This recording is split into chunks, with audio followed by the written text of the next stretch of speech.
So this is an interesting topic because we've talked about it a lot across various episodes, but I don't think we've ever just like kind of broken down the fundamentals of this topic and dug a little deeper. And this might not be a long one, but it's top of mind for me because I am in the process now of transforming the product management process for a client.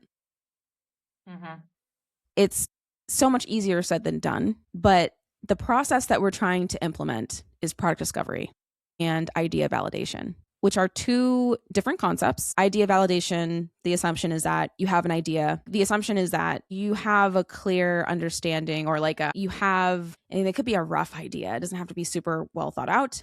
But basically, like you've kind of skipped the problem space and the solution space steps and you've kind of skipped ahead to solution. And now you want to see if that solution actually works. And then discovery is more about making sure that you understand the user stories within a problem space. So hopefully that makes sense. But like, I guess I can take a step back. I like to think about product management in a couple of ways, but the framework that I like the most is there's problem space and there's solution space. And this is an old concept. It's not like a new concept. And actually, let me see. I actually don't even know where it comes from. Newell and Simon, 1972. Ooh. There's also Eric Ries at the Lean Startup. So he popularized the distinction. Dan Olson's The Lean Product Playbook. That's a good one. Formally separates the market problem from the product solution. And then, yeah, there are a bunch of UX research frameworks that reference it. But it's definitely it's one of the core foundational beliefs behind the idea of product management, which basically is the problem space is understanding what problems exist within a particular market. And because of my jobs to be done training and your jobs to be done training, you can kind of think about problems as like, what are the jobs to be done? So what are the things that people are trying to accomplish? There's an underbelly of a problem. Sometimes it's more of a desire. Sometimes the problem framed a certain way doesn't sound like a problem, so for example, like I want ice cream. Maybe the problem is like, I have no ice cream. Or like that's the problem. But of course, like there are other problems that sound more like, like businessy type, my tasks are spread across disparate systems, or maybe there's a problem like, I don't know what questions I should be asking when I pull reports, or blah blah blah. Like those are the types of problems that exist in a problem space. The more time that you spend in the problem space, the better. To a degree, of course, you want to get out of analysis paralysis mode and actually execute solutions. But the problem space is important because the more that we understand the context of a particular problem within a particular market, within a particular segment, the better the better chance we have at defining the solution space. So a million years ago now, I took a number of strategy courses and like strategy certifications. It's basically like playing to win, how strategy really works. Pretty sure it's this book. He outlines one of the core foundations of strategy and strategic thinking is really understanding where to play and how to win. And there's another foundational concept related to this that's kind of like problem space and solution space. But basically, the more that you really deeply understand a problem, the better you're going to be at presenting different solutions. And then design thinking taught me that there are many different solutions that you could produce, but there are likely a smaller handful of ideas. Like ideas and solutions are relatively infinite, but there's likely like a handful of things that are actually going to, like, finger quotes, like working, meaning it's adopted, it's applicable, it sticks, it's something that people find very highly valuable, and has like relatively lasting staying power. So those are like the two core foundational pieces to me, like when it comes to like my core philosophies behind product management and how I approach. And I think what I'm observing in the market right now is how many teams skip right over problem space thinking and skip right into solution space thinking without really questioning anything about what they're building, shipping, producing, or even prioritizing. And I think this is really what I want to spend time talking about today. We've talked about it a lot already, but hopefully that was enough of a warm up. Yeah, to actually get into the topic. A good topic. It's a tricky one too, because no one wants to sit and think like I'm not doing enough. I don't think, that's not what I'm saying. I think it's more like especially if you're founder CEO listening and you are also the head of product right now, I think it's like the goal isn't to do more. I think it's more to, I mean, for me, it's actually to do less because I'm lazy as hell. Like, I don't like working a ton. Like, I don't like working 80-hour weeks. I want to be as efficient as possible. And to me, the best way to do that is to spend, measure twice and cut once is how I like to think about it. I'd rather measure twice and cut once than cut a million times and then be like, I didn't get what I wanted out of this. This wasn't the right cut at the end of the day. I think the way that we do that though is spending a bit more time in the problem space. There's a number of ways that this looks to me. The first is discovery. So we've talked about discovery before, and product discovery is ultimately the process of understanding and uncovering user stories that surface problems that, depending on how you solution, your product could solve. And this is where innovation work comes into play because, as I mentioned earlier, the ideas for what could be developed are relatively infinite. There's no shortage of ideas, but there's likely a handful that are truly in alignment with all parties involved. It's something that your product could realistically do. It would make sense to do it. It would have or improve product market fit. It would be something that customers are willing to value and pay for, and also satisfy their needs, like in that way. And it's like a win-win-win across all boards. There's likely only like a handful of those ideas, but there are infinite things that you could do. So like innovation kind of gets into this like infinite space, which I think is interesting. So like who was like the really big IDEO, for example, when they approach innovation, so IDEO, for those who aren't familiar with IDEO, like they're like the really cool kitschy like consulting firm that would design products for within challenging contexts. The thing that I feel like they designed like the IKEA cart or something. Like they designed like a cart, like a shopping cart that's like really unique, but it's like the perfect fit within the context and the confines of where that shopping cart is, who it's for, and like what that cart needs to carry. Like I feel like they designed something like that. And IDEO is famous for having like really interesting product design solutions, but it's based off of their methodology around design thinking, around problem space versus solution space, and around like how to think about product strategy as a whole. So when it comes to our SaaS products, I would say we don't need to necessarily be IDEO unless you are trying to build a decacorn and raise $1 bajillion.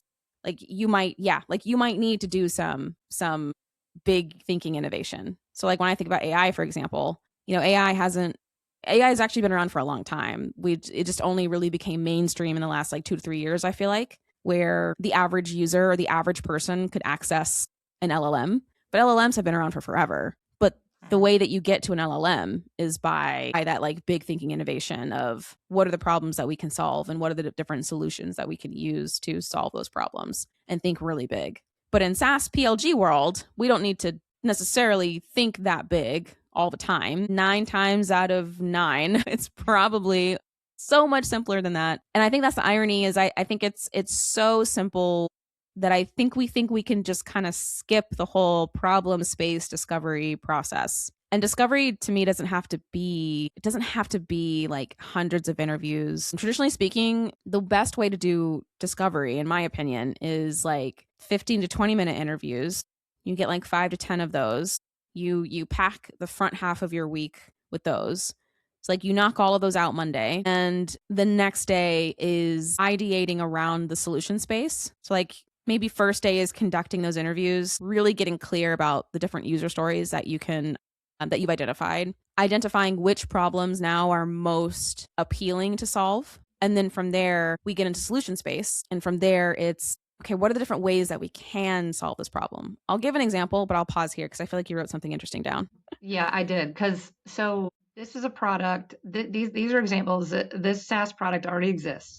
Are the founders thinking in this process, we think people might be having these problems, or we're hearing this, and so they're doing these interviews with certain things in mind, like and they're doing these interviews with specific questions of, okay, navigate to the, like, they're putting the user in like a specific context? Or is this ever just sort of open-ended, hey, we need to make more money, what other things can we do to our product to solve people's I think it's a two-parter. So I think the first is in most early, like underdeveloped product management functions, where let's say like the founder is doing it and maybe the founder is not like a super experienced product leader, meaning like, you've had like several product management roles, like blah, blah, blah. Like a lot of founders, CEOs are first time CEOs, at least. A lot of them don't have like super deep, robust product backgrounds, which is understandable. I think what's actually happening is the discovery actually isn't happening at all. And a lot of it is based off of snippets of feedback from customers and taking those recommendations at face value of, I want the report to have this filter. Okay, great. I can build that. Or I want to be able to send text messages, not just emails. Okay. I think I can build that and maybe upcharge or whatever. And I think there's a good portion of that is fine. That's safe. Like those are like some of those are going to be safe bets. It is so hard to what's interesting is like that feature, like there might be 4 platforms that are similar, different markets, solving different problems technically for different people. And text messaging might be something that all of those platforms add. And it's going to make sense for some of those and not at all for others. And so it like, you can't like point at one feature set and be like, yeah, that sucks. Don't ever build that. Because it's just so highly contextual and dependent. I think what's hard about that though is if you have your product management process really dialed in, like you can tell for yourself if that's worth your time or not. And like you can make better decisions around, is that going to support growth or retention or not?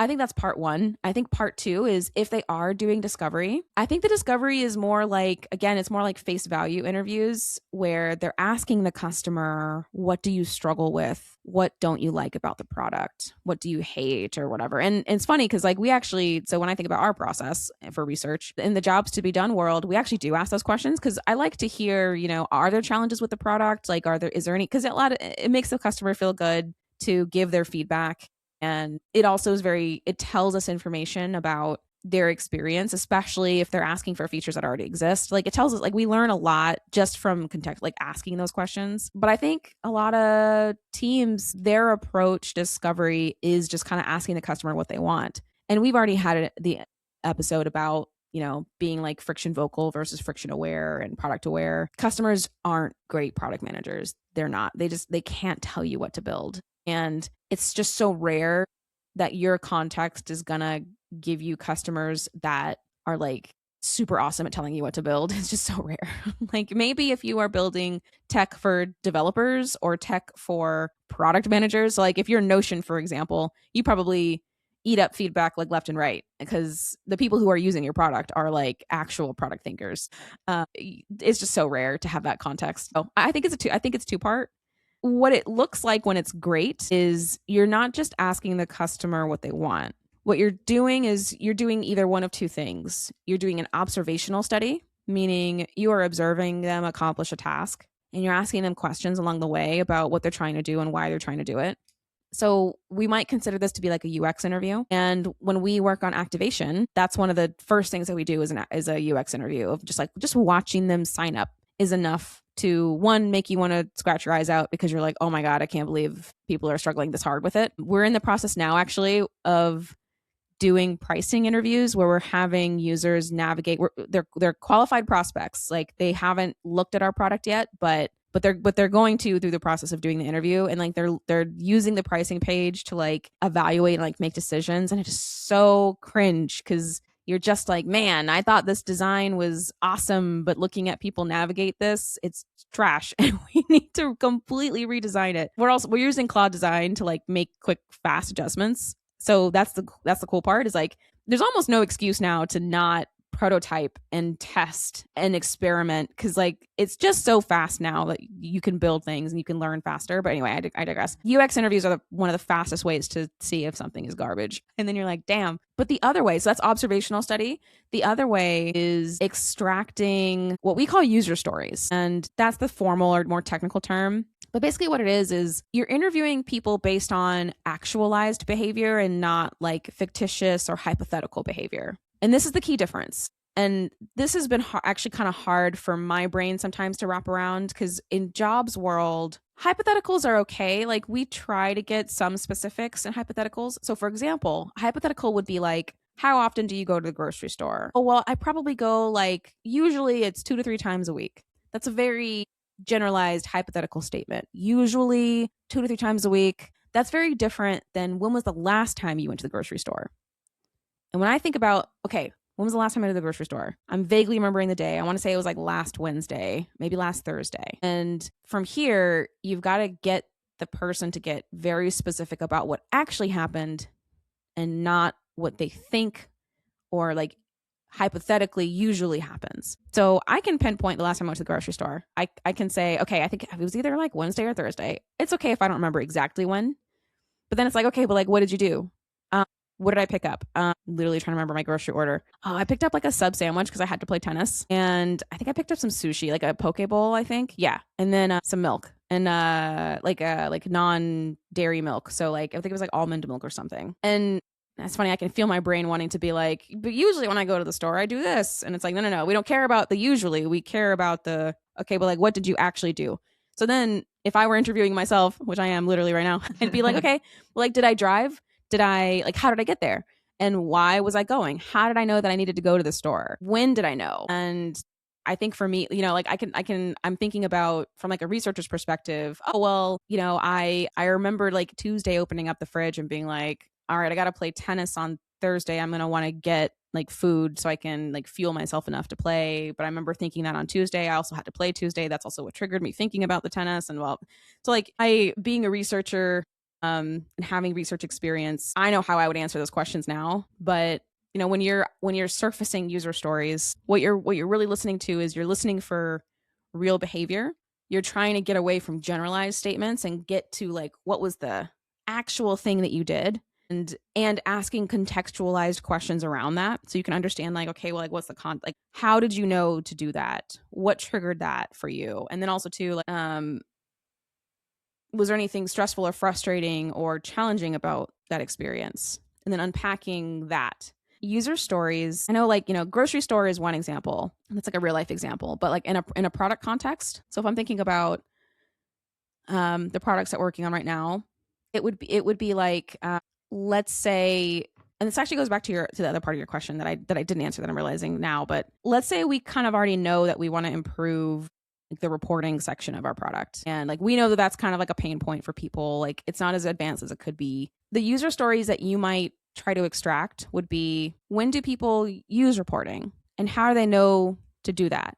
And when do they do that? And it also could be tied to other things. So like, why are you using reporting? Is it for financial performance? Is it for understanding like, what classes to offer or how many teachers you need to hire or like what students maybe you need to sell packages to or whatever? Like that's all really specific to a particular product and like the reporting features within that specific product. But that's the type of like questioning that I'm starting to think about when I think about like that section of the platform. And then it goes further into, and it goes deeper. So maybe there's a particular area that we've identified. So like, let's say, for example, we've learned over interviews and studies that our target audience, our ICP, like they're primarily using reporting for financial purposes. So it's really to help make financial decisions. Like that's the jobs to be done, so to speak, of that feature. Well, what does their financial process look like, both in and out of the platform? Are they using like a spreadsheet? How are they tracking their finances? When was the last time that they did it? And what did that look like? Where were they? Were they in a cafe? Were they at home? Were they on a computer? Were they on a couch? And what tabs do they have open? Do they have like Xero open? Do they have a spreadsheet open? QuickBooks? And what are they actually doing? Like, are they matching transactions? Are they calculating numbers? Is someone else doing that for them and they're like running with it? Like they're going it over together, like on a call. And then when they use the reporting in the product, how are they using that in conjunction with this? Like, when do they open up that and look at that? And all of these are questions that might sound very like, okay, that's so tedious. Why would we need to know any of that? But the reality is that, again, like if you don't understand the problem space, what solution are you realistically going to define for them that's going to actually fit their context? What's going to happen, and this is what happens across every team. Most I would say underdeveloped product management functions, or more like early stage product management functions. Most of them just skip over all of that, and they're like, I'm just going to add this feature to reporting and just see. We're just going to see if people use it and if they like it. And this to me is no different. It's just no different to me than like, I'm just going to build a whole product and just see if people want it. Like when I hear that, that's what I hear. I don't think there's anything wrong with being exploratory if you have the insight to back up why you are exploring a particular thing and you're spending the resources on it. But if we don't have the insight to justify the resource spend, it's no different to me than like, I'm just going to build a product and just see if people want it. It's the same thing. It's just in a feature. Yeah, right. Very rarely, I think, is it, if you build it, they will come. Right. Rare, Right. probably rare instances, right? Product wise. Right. That should be the title of the episode. If you build it, they will not come.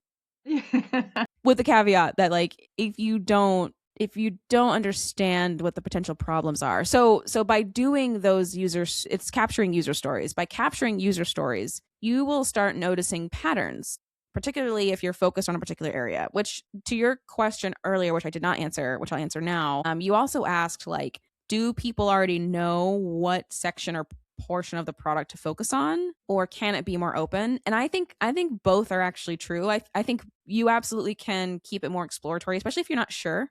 Or if you don't have a whole lot of data. But my guess is that you actually do have data about like where the problem areas in the product are. It's like if you were to analyze all of your support tickets, like everyone uses AI now for pretty much everything, you could probably port all of your support tickets from Jira or whatever and ask Claude or whatever and be like, hey, can you tell me like the top themes or top areas where most tickets seem to arise, or most requests? Maybe it's not like a support ticket, but like you're getting a ton of requests at the help email address or whatever. Mm-hmm.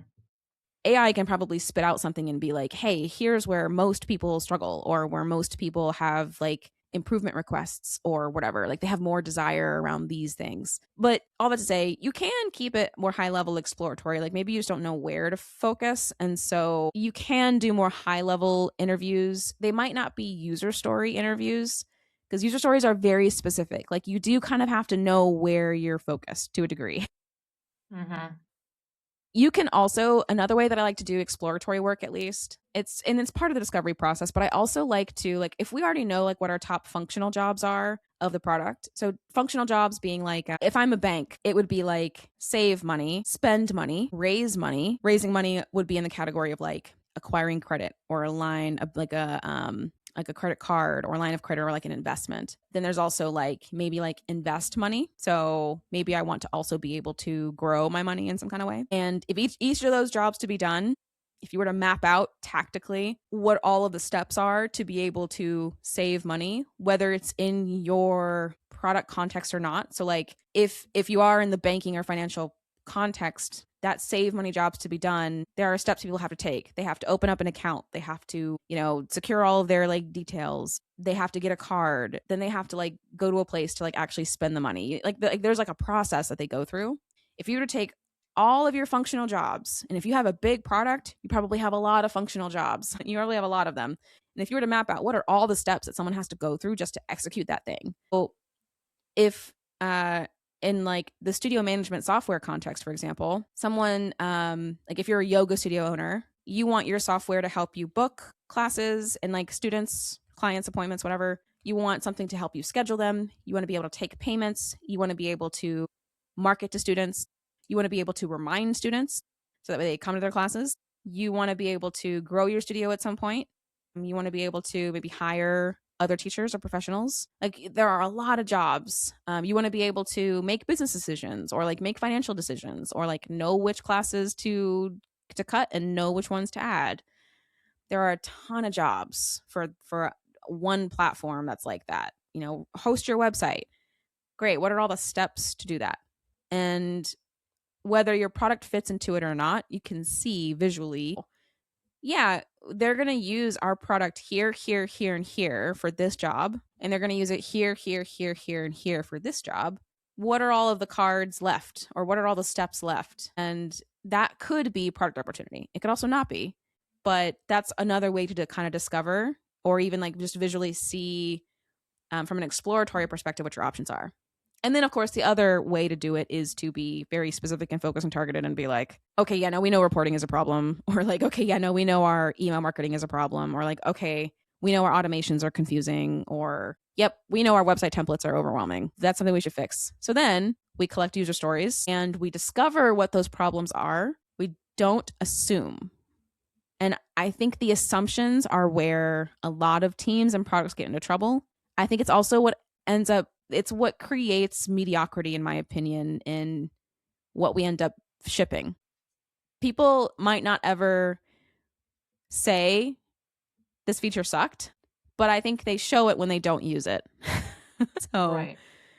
you ship something and 10% of people of your customer base are using it. There are some products where that would be a win. But if you're small, like if you're less than 5 or 10 million, I would be concerned. I would be like 10% of people? That's crazy. I would like, I want to see at least 50 like, or 40. I would even take 30 or 40, but 10 is insane. 10, like you shipped a new feature and 10% of people use it. We didn't do enough discovery or validation. Right. So what does that user story look like? The user story, it's I'll give you a more specific example. I'm trying to think of a product that I bought recently, like an actual SaaS. Actually, I can use Castos as an example because I mean I didn't buy it recently. I've been a customer for a long time, but I remember going through the process of buying Castos and like actually using it. One of Castos's claims to fame, and I'm sure like there probably are other platforms that do this now, but at the time I remember it being like that's awesome. It could automatically, like when you publish a new podcast on Castos, because of the integration with WordPress, it could automatically like publish the page for you, like on your actual website. And I remember being like, that's pretty cool. I actually never used it for that function, but I just remember being like, oh, I like that a lot. Like I like that I could do that if I wanted to. The other thing I liked a lot about it was it would integrate with YouTube and would automatically publish my episode to YouTube without me having really to do much. It's automatically synced, so it'll distribute across all the different podcast platforms. Great, but it'll also distribute across YouTube, which at the time, I was really excited about YouTube and like having a YouTube channel. And I remember being like, "Oh, that's really cool. We should totally do that. That sounds awesome." One of the problem areas for me was integrations. So like it would disconnect a lot. It was also like I was having issues with like the file type. So if you inputted, and it depended on the video and like the audio file. I think it was like if you gave it like an MP3 and not like an M4A or something, it wouldn't automatically publish to YouTube. And I remember being so annoying. So if I were the researcher researching this problem, because I don't know, maybe Castos can see that like we're having failed, like there's like a percentage of failed integration publishings on YouTube. We should investigate that. That seems like an annoying thing to like, let's just go and see. And like if I were interviewing me, certainly I could just tell them, hey, the integration seems to break sometimes. But maybe they're like, no, we're not just going to fix the integration. We need to rework our whole integration like strategy or whatever in the platform because maybe this is like super speculation. I'm just giving this as an example.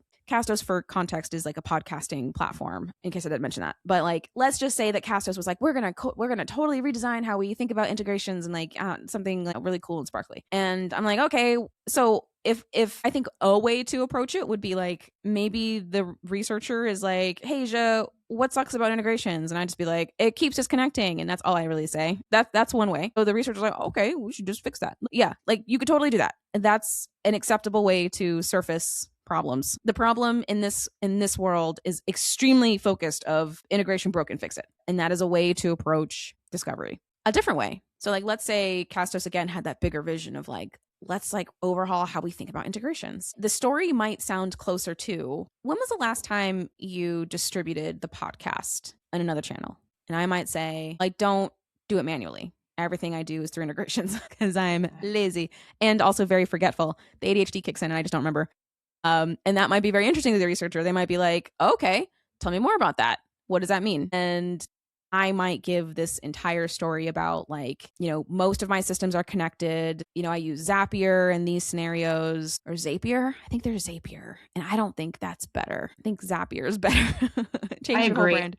I just call it Zapier just because I like it. Zapier sounds weird. It sounds like rapier, and I don't like that. Which is like, anyway, I think it's Zapier, but it's not better. It should be Zapier. Anyway, so like I use Zapier. A zap. Like I use you say zap. You literally call it a zap. Yeah. Exactly. This is the brand hill I will die on. I might discuss too, like maybe the interviewer also prompts me to get really specific about, okay, like what about like Castos specifically and like your podcast episodes? Like when are you distributing those? I'm like, well, technically Castos does it all for me. Like it distributes to Spotify, it distributes to blah, blah, blah. And I probably would talk about, YouTube, but I think what makes a really good user story is getting really specific on like, well, when did I do it? Like, what did I do and why did I do it? So in my case, that would be like, okay, I remember like last Tuesday, a podcast episode was supposed to be out. I noticed that it didn't go out. I open up YouTube, I check it. I notice not only it didn't publish, but there's like a phantom thing there. Sometimes that would happen. There would be like a phantom, like it wouldn't publish to the public, but it would be like an unlisted phantom object in YouTube. And it's the episode, but it's not the content. Like the episode stuff is there, but the audio file isn't. And they're like, oh, that's really interesting. How did you know that happened? Oh, well, I went to the back end of YouTube and I checked that and I checked that. And it's like, okay, like, where were you? Like, did you do all this like in one setting? Like, I'm like, oh yeah, like this was honest. Like I was on the couch in front of my TV and I just noticed it on my phone and I checked my phone and then I went to my desktop. Oh, okay. That's interesting. Like those are things that are interesting from a context perspective, because it's like users might notice things from their mobile devices if something like didn't go well. That's interesting context. Now, it's funny, like my little product brain is worrying now because I'm like, ooh, like it'd be really cool if you had like if every time a podcast episode published successfully, if there was almost like a little dashboard for like YouTube check, Spotify check, Apple check, like there for every single episode published. Now this is solution space. I've heard problem space and I've heard a few problems. My brain jumps, of course, to solution space. And I'm like, oh, that's an interesting idea. I'm just going to write that down, but I'm not going to hold on to it tightly because I don't know yet. You talk to 20 of me's and you might find that different people have different like experiences with integrations and also different experiences with the channels that I've mentioned, like YouTube, Spotify, etc. And, you know, I'm just one person, but you talk to 20 of me or 10 of me, and you might discover there are very key struggle moments or problems across these experiences and across these like user stories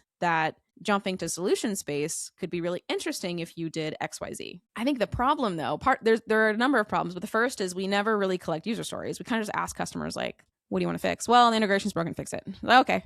It's like, okay, cool, done, fixed. Or it's, you know, like user error, like, oh, you uploaded like the wrong file. And I'm like, oh, it doesn't take that type of file? That's kind of dumb. All right, that's fine. We'll just do M4As or whatever. I can't remember what it is. I think they might have actually fixed that though. Probably because people were like, that's weird that you can't just take a different file. But it could be like a number of things though. And I think the second part of the issue, so, you know, one, we're not collecting user stories, really, not real true user stories. I think the second part is we're not collecting enough of them. So we talk to 2 people or 3 people. Hey, like what's broken about integrations? This, and this. Okay, we'll fix that. And it becomes so much more transactional and also so much more like you're really putting the effort on the customer to kind of tell you again what to build. And I think customers, if something in particular, like if something is broken and there's a bug or there's some type of issue, that's easy, I think, to point out and to identify. It's much harder to surface problem stories because in order for you to do that, you've got to get really hyper focused and specific on a particular thing. And you have to be extremely sensitive to what's general hypothetical versus what's actual and specific. The best book I recommend left and right to everybody, I've been recommending it a lot lately, and I feel like Teresa Torres and I should be friends. But Continuous Discovery Habits, it's quite literally my favorite resource for digging deep into what actual user stories that surface problem spaces sound and look like. And I'm actually taking one of her courses right now, and it's about like how to do better like user story interviews. And it's funny, I actually tested a little bit of this yesterday in my interview. Was it the one that you attended? Yes, I think it was. So we're doing pricing interviews. I noticed. You noticed? Okay. Yeah, yes, I did. Check. Yes. I didn't realize that was but that's what it was. Yeah. I was like executing a little bit of my training, my new training. Yeah. But no, it really does hit different. So for context, we're doing pricing interviews for a client, and one of it was actually inspired by the CEO. In one of the interviews that we did, he was really curious about the budgeting process and like the financial process because it's correlated to reporting in this particular product. And I was like, I like that line of questioning because, you know, we can kind of low-key surface user stories, but also this would actually help product. And I was really motivated to like spend 5 to 10 minutes just like asking a little bit about that. And like user stories don't take forever. That's the thing. They don't take a long time. You just have to be diligent about securing them. But anyway, so I remember like I spent like 5 to 10 minutes just digging into her process, the candidate's process around budgeting and reporting and like finances, and specifically like decision making around what's in budget versus not in budget. So this is really more for sales, like from like the sales perspective, because one of the things that's a little bit of a black box is like when our prospects buy our software, what's the decision making process they're going through, because they're not like super biz savvy folks, which means they have a process. We just like, and like for like a CEO of a company, we have all of our spreadsheets and all of our like calculations and blah, blah. But like the type of buyer, they're not very sophisticated buyers, and they're not coming from like business degrees or marketing degrees. So they're having to educate themselves in a particular way and make decisions. And it's not going to be as sophisticated as us, but like it's important that we understand it, because that's more of like a positioning and sales and marketing thing. And then on the flip side, the reporting ties back into that budgeting story in the product. So if they ever do become a customer, or really a customer of any product, not just ours, they're using that reporting to inform their budgets. And I was digging deep user story wise into like, okay, but how? So I was asking questions like, okay, like when was the last time you did it? Why did you do it? How did you know that you needed to do that? And customers and prospects, people are going to be like, oh, well, generally and I'm like, no. I want to know like exactly what you did. What specifically did you do? What was really interesting about that too was because the answers were actually so much different than I would have, like if you hadn't dug deep, I'd be like, oh, right, she has a budget.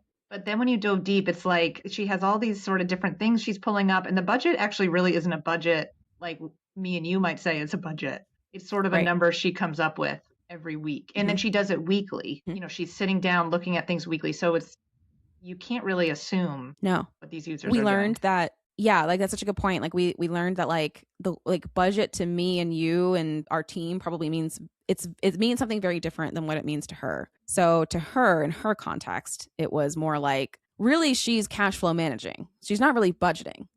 And that's different. So really it's I'm reacting to my cash flow, not I'm setting a budget. So like, to me, setting a budget means I'm going to, look at my average amount of expenses, and I'm going to categorize transactions in a particular way, and I'm going to set a certain amount for each of those categories that I'm not going to exceed if I can help it. And when I track and manage things, what I'm really doing is I'm allocating those transactions to those buckets. So I think about like YNAB, like you need a budget. Like when I hear budget, that's what I hear. But it's so fascinating because that's not at all what she was doing. Like she had a spreadsheet and she was really tracking her cash flow. So she's managing her cash flow. And basically she's saying, okay, I have this much cash flow, or I have this much profit.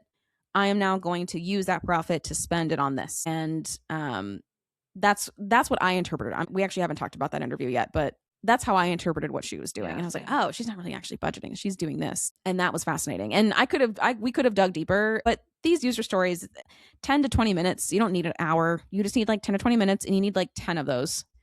I bet you if we had talked to 10 more people and just focus on user stories, we would have uncovered more patterns. And also too, we would have been able to tie it back to like the budgeting and reporting conversation, because turns out, she needs reporting for a different reason than what we assumed. And also there are like 3 to 4 other reports that she probably needs to support her process. And also it's possible that this product that I'm talking about does budgeting and financial stuff, like actual, like, yeah, you can use QuickBooks. Like your accountant can use QuickBooks. You can, we can integrate with QuickBooks and pull in everything. But wouldn't it be awesome if you could just like log into this one platform and it's already synced up to QuickBooks? Your accountant's gonna do whatever, but you could just see your cash flow and your projections, and like based off, like you could really do both. You could do both cash flow management and also budgeting, and help you like make better decisions. And if you're running at a loss, what if like the platform like suggested things to do to like fix your loss? Like that solution space, all of that solution space, but it's rooted in my, that one user story that I did.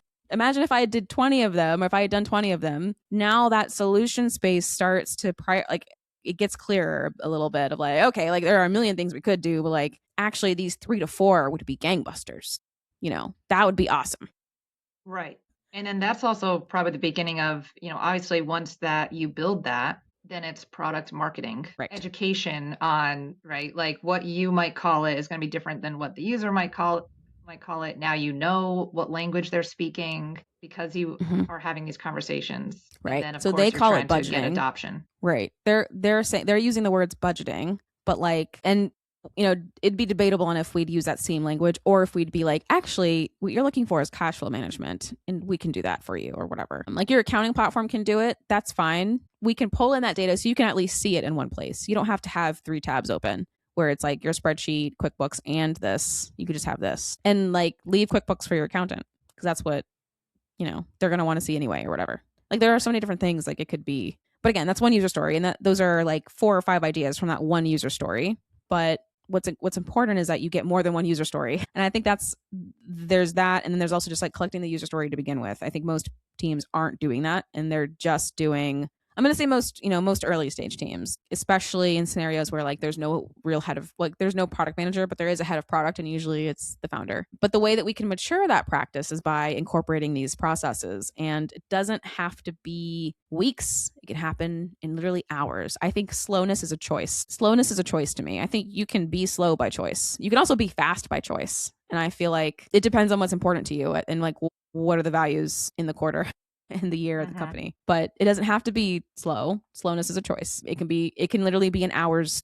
We've conducted pricing interviews in hours, like from 0 to 5 interviews booked. Takes a day, if that. Yeah, like it doesn't have to be slow. But anyway, so that's really, like what I kind of wanted to unpack a little bit more today, especially since it's so top of mind, because again, like I'm literally implementing these processes in clients, right? Like in some of my different client organizations right now. And to me, like there's the topic of frequency and length. Again, like I think like 5 to 10 user story interviews, 10 to 20 minutes long, TBD on if you have to incentivize or not. I would say for these, I wouldn't, because they're so short. And ultimately it is in the service of building something that's going to be valuable to them. So I feel like there is a trade-off that I think is valuable there. But all that to say, it doesn't have to be every week. I do think like if you're using like the sprint methodology, part of the sprint should include a week of discovery or a few days at least of discovery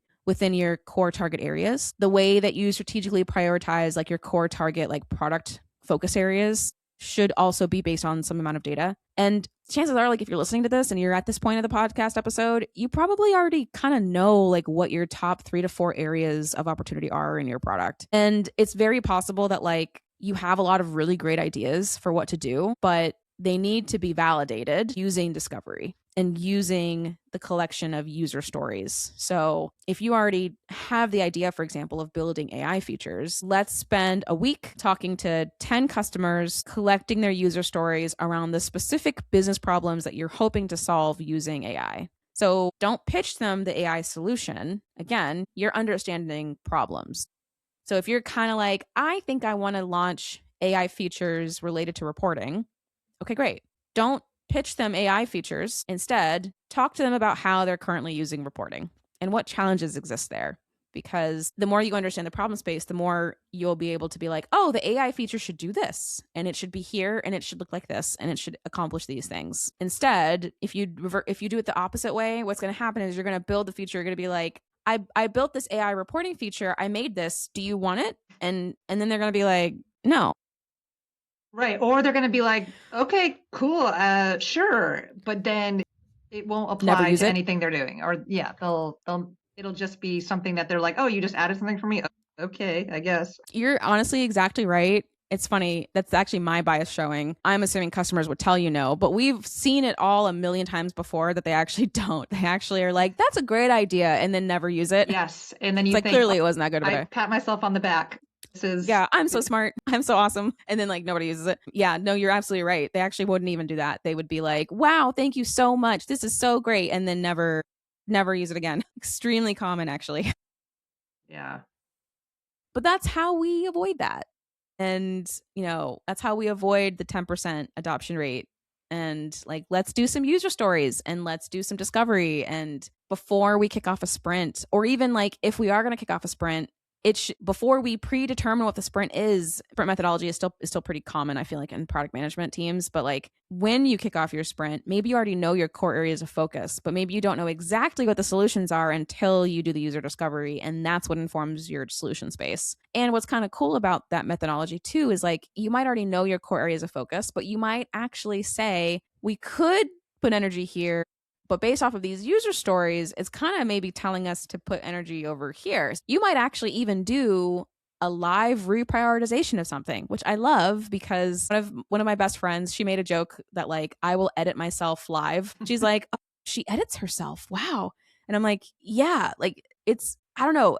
It's important to me to be able to pivot if I'm like, oh, that's the wrong path. We're not going there. I do feel like sometimes we commit to sprints that are like, should we build this when this is over here? And it's like clearly, obviously, like in pain and like, sucking and having a hard time.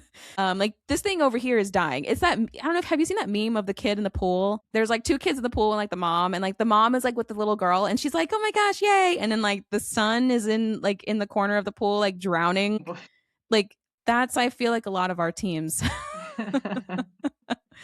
Like this, award-winning, growth-creating part of the product is getting no love, but the new shiny thing, probably AI, is getting all the attention. And like, meanwhile, all of your customers are like, I just need the report to do this, and like, or whatever. I'm using reporting as an example, but it could really be anything in your product. And I think that's part of why maybe founders don't have as much confidence when they just listen to customers on what to build, because they're not doing the user stories and like they're not doing the discovery part. Which if they did that part, they'd uncover, I think, a deeper pattern, which is more applicable to more people. And then they can go to solution space. And then we get into like, we don't have time today to talk about like prototyping and testing, but there's a number of things that we can do there if we're really uncertain about something before we commit, a full sprint or like dev cycle to building a thing that people aren't going to fundamentally use, which sucks a lot. And I've been there. Not me. I'm not a developer, not me personally. Like I haven't built something that people don't use necessarily, but like I know what it's like to be on the growth and marketing side where the product team might prioritize something that doesn't net the impact that we were hoping to see, but it's because we just didn't do enough discovery. And possible that maybe we were close to building the right thing. And if we had just like eased it over into this area over here, or like adjusted the way that people interacted with it or whatever, it would be more adopted. Because I think the other thing too is you don't want to run the risk of launching something that is disappointing and then people never use it again, even after you've made improvements. That's the other risk. It's like you launched something underbaked and people didn't use it and they were disappointed and then they were like, oh, this isn't going to help me. And then they just ignored it for the rest, even after you fixed it or whatever. That's the other risk too. Problem space and solution space, discovery, interviews, user stories, do those, please, please, please. And it doesn't have to be 1 million. You just need like 10, 20 if you're feeling frisky, and like they don't have to be long. Like 15 to 20 minutes is all you really need. And ideally you do have them relatively focused on a product area. You already have data. If you have support tickets, you already have data on what areas to focus on. Pump that shit through LLMs and Claude and have it tell you where to put your energy high level, and really validate and test assumptions related to what customers ask for, because some of it is obvious and very intuitive based. Some of it's like feature parity shit that you should just have. It's fair. But some of it, there's a deeper story, and like we got to figure that part out. So that's my quick recap. Thank you all for listening. And thank you, Kim. Thanks, everyone. Okay.